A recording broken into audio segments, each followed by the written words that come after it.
جہاد کر رہے ہیں پہلے اپنے مال کے ذریعے سے. تبرک میں آپ لوگ حصہ لیتے ہیں، یہ بھی آپ لوگوں کا ایک جہاد ہے اور خدا اس کا اجر دے گا ضرور. ایک صلوات پڑھیں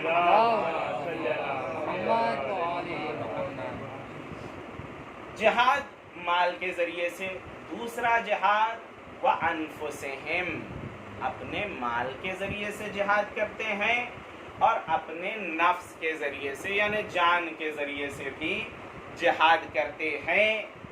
یہ لوگ جو مومن بھی ہیں، مہاجر بھی ہیں اور جہاد بھی کرتے ہیں مال کے ذریعے سے بھی اور جان کے ذریعے سے بھی. یہ لوگ کون ہیں؟ ان کے بارے میں اللہ فرماتا ہے اولئک اعظم درجۃ عند اللہ. اللہ کی نظر میں اگر کسی کا مقام و منصب سب سے بلند ہے تو وہ انہی لوگوں کا ہے جو ایمان بھی لے آئے، ہجرت بھی کر رہے ہیں، جہاد بھی کر رہے ہیں مال کے ذریعے سے بھی اور نفس کے ذریعے سے بھی جہاد کر رہے ہیں. بھائی میں نے جان کا لفظ بدل دیا اور نفس کا لفظ لے آیا ہوں. اب ہو سکتا ہے بہت سارے لوگ پہنچ گئے ہوں کہیں، لیکن عزیزو جہاد دونوں طریقے کا کرتے ہیں. یہ لوگ اللہ کی نظر میں سب سے بلند ہیں اور یہی کامیاب ہیں. وَأُولَئِكَ هُمُ الْفَائِزُونَ، یہ آیت کا ترجمہ. اب آئیں، دو طریقے سے اس آیت کو پہنچایا جا سکتا تھا. دو طریقہ تھا لہنے آیت میں. ایک مرتبہ کہا جاتا ایمان لے آؤ، ہجرت کرو، جہاد کرو اپنے مال کے ذریعے سے اور اپنے نفس کے ذریعے سے. یہ ایک طریقہ، لیکن اس طریقے کو اللہ نے نہیں اپنایا کہ کہہ رہا ہو ایمان لے آؤ، ہجرت کرو اور جہاد کرو نفس و مال کے ذریعے سے. اس طریقے کو چھوڑ کر اللہ نے کہا وہ لوگ جو ایمان لے آئے، وہ لوگ جنہوں نے ہجرت کی، وہ لوگ جنہوں نے جہاد کیا.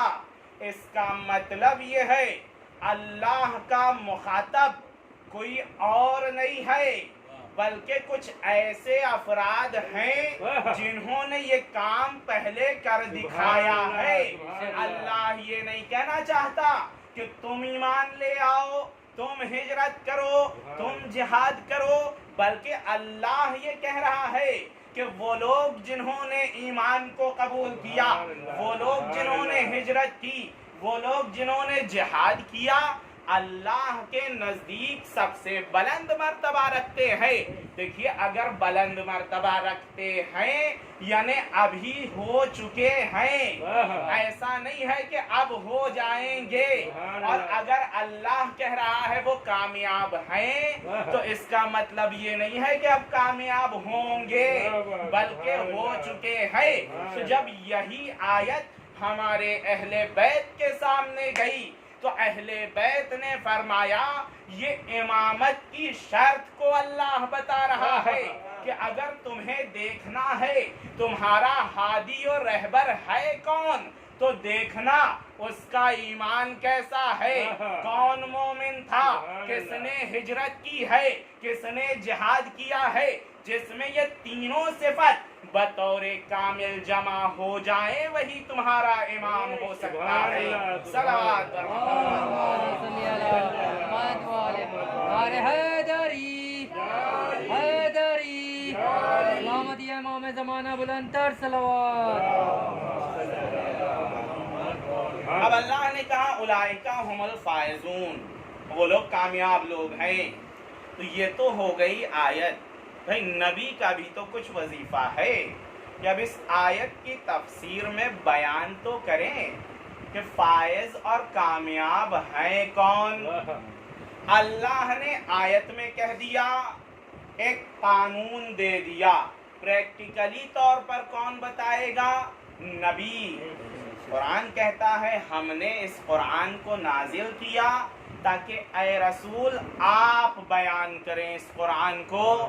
بس اللہ نے قرآن نازل کر کے یہ نہیں کہا کہ قرآن کافی ہے، جس کو جو سمجھنا ہے سمجھ لو، بلکہ اللہ نے کہا اگر میں قرآن نازل کرنے والا ہوں تو مفسر بھی میں بھیجوں گا۔ بھائی جس کی کتاب ہے، جس اسکول میں جو کتاب پڑھائی جا رہی ہے، ٹیچر بھی وہی اسکول لا کر رکھتا ہے۔ ایسا نہیں ہوتا ہے کتاب دے دیتا ہے اور کہتا ہے جو ایرا غیرا سڑک سے گزر رہا ہو اس کو پکڑ لینا اور کہنا کہ یہی کتاب جو میں نے دی ہے اس کو پڑھا دے۔ اسکول کہتا ہے اگر کتاب ہماری ہے تو معلم بھی ہمارا ہونا چاہیے۔ آیت نے کہا ہم نے آیتوں کو نازل کیا تاکہ اے رسول آپ اس کی تشریح کریں، لِتُبَيِّنَ لِلنَّاسِ مَا نُزِّلَ إِلَيْهِمْ، تاکہ جو چیز ہم نے نازل کی ہے اسے آپ بیان کریں، کیونکہ لوگوں کی زبان جھوٹ پر بھی مشتمل ہے، غیبت پر بھی مشتمل ہے، گناہ بھی ہوتا ہے، اور جس زبان سے گناہ ہو رہا ہے اگر آیت اس زبان پر مل جائے اور چڑھ جائے تو وہ آیت بھی آلودہ ہو سکتی ہے۔ اس لیے اللہ نے کہا کہ اگر قرآن میرا ہے تو ایک ایسی زبان بھی میری ہونی چاہیے جو کہ اس قرآن کو بیان کر سکے۔ تو یہی وجہ ہے خانہ کعبہ میں امیر المومنین جب آئے تو اللہ نے یہی کہا تھا لسان اللہ ہے، یہ لسان اللہ اس لیے کہا کہ اللہ کے کلام کو جو زبان بیان کرے گی وہ اللہ کی زبان کہی جائے گی۔ صلوات بر محمد۔ نعرہ حیدری، حیدری، آواز بلند نعرہ صلوات۔ اللہ نے کہہ دیا یہ لوگ کامیاب ہیں، اب نبی بیان کریں گے کامیاب کون ہیں۔ ایک مرتبہ جب روایتوں پر نظر گئی تو اصحاب بہت تھے، صحابہ بہت تھے، سب محترم، جتنے صحابی ہیں سب محترم، سارے صحابہ محترم، لیکن کسی صحابی کے لیے نبی نے یہ نہیں فرمایا کہ اے فلاں ابن فلاں آپ کامیاب ہیں، اے فلاں ابن فلاں آپ کامیاب ہیں، اے فلاں ابن فلاں آپ کامیاب ہیں۔ کامیابی کی ڈگری کسی صحابی کو نہیں ملی، لیکن جب علی مرتضیٰ سامنے آئے تو نہ یہ کہ ان کو ڈگری ملی بلکہ کہا یا علی انتا وشیعتک هم الفائزون، اے علی آپ بھی کامیاب ہیں اور آپ کے شیعہ بھی کامیاب ہے۔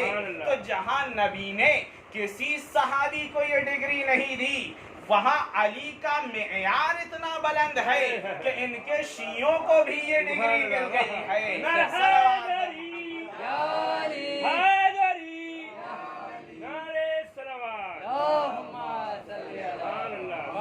یہ میں شیعہ کتاب سے نہیں پڑھ رہا ہوں، الحمدللہ بھری ہوئی ہے کتابیں اہل سنت والجماعت جو ہمارے بھائی ہیں ان کی بھی اور سلفی حضرات سے بھی کتابیں بھری ہوئی ہے۔ حدیث موجود ہے، صرف ابن حجر نے 40 مقام پر بیان کیا ہے۔ ابن حجر حیثمی صواعق محرقہ لکھتے ہوئے 40 مقام پر اس حدیث کو بیان فرما رہا ہے، بیان کر رہے ہیں کہ یا علی انتا و شیعتک هم الفائزون۔ بس ایک لفظ کو ادھر کا ادھر کر دیا ہے، انہوں نے کہا ہے شیعہ سے مراد وہ شیعہ نہیں ہے جو آپ سمجھ رہے ہیں۔ بھئی اگر وہ نہیں ہے تو ہمارے ذہن میں فوراً آنا چاہیے آپ کیوں سمجھا رہے ہیں کہ شیعہ سے مراد کون ہے، اور آپ کے بات سمجھ میں آ رہی ہے کہ شیعہ سے مراد شیعہ نہیں ہے۔ تو جب اتنا کنفیوژن تھا، نبی کو گفتگو کرنا آتا تھا، نبی کلام کرنا جانتے تھے، بھائی کہہ دیتے شیعہ سے مراد کیا ہے، بلکہ وہی لفظ لے آتے جو انہوں نے بیان کیا ہے۔ تو اگر نبی شیعہ پر توقف کر رہے ہیں تو جو نبی کی سنت پر عمل کرے گا وہ بھی شیعہ لفظ کو مضبوطی سے پکڑ لے گا۔ صلوات بر محمد۔